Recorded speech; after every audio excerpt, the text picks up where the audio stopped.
Hi guys, this is Mr. Vanderveer. I've decided to actually go ahead and commentate on some of my clips. Not retroactive, so I won't be commentating my older clips, but I will try to do so on my newer clips. Excuse me.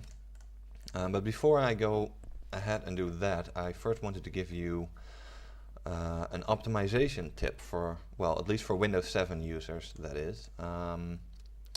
It's a program called Process Hacker. It's a very easy to use and lightweight program. It basically replaces your normal Windows Task Manager. As you can see, it has all these nice colors and stuff. And it gives you very detailed information that you cannot get from the normal Task Manager, at least not as easy. You can check your disk reads and writes, your disk activity, so you can see what the hell is going on and why your computer is so slow. And you can individually optimize each process.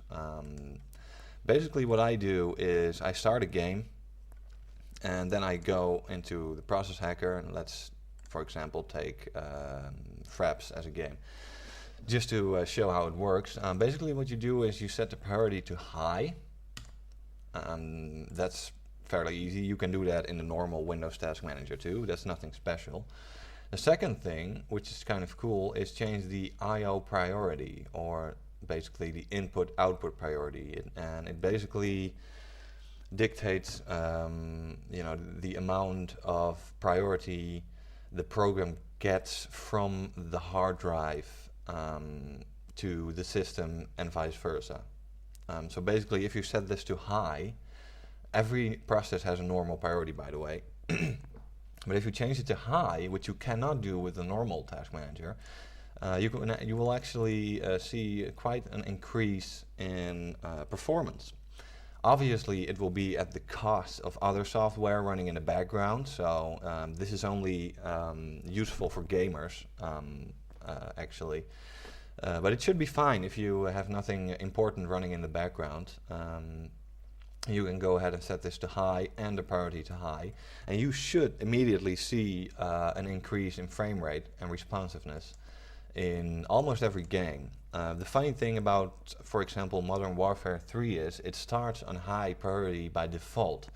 It's one of the very few games that starts on high by default, because some games, I have to admit to that, some games will start to behave very strangely once you set the priority to higher than above normal. If you actually go to high or even real time, which I definitely do not suggest, because real time will really fuck up your system, because every single cycle of your CPU will go to the aforementioned process, basically rendering your entire system unstable and unworkable. So you should never go higher than high.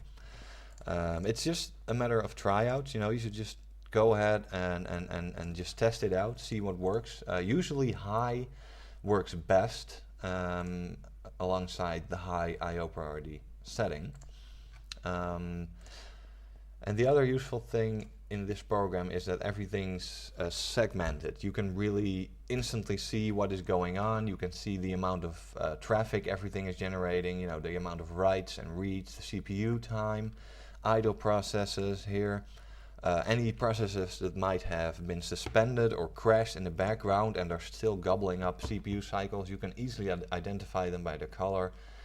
And again, as I mentioned, the disk activity is very useful. You can see everything. You can even see how often it uses the page file. Let's see, there was another option here. Yeah, you can see your page file, peak usage total, etc. It's just very useful.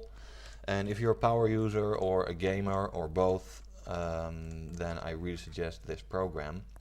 And just test around, just see what works best. I'll just put this back to normal. Let's see, normal, yeah. So that's basically it. I would really strongly suggest this program if you're really concerned about the absolute minimal gains in performance you can get, and these are definitely worth trying out. So yeah, good luck and see you later.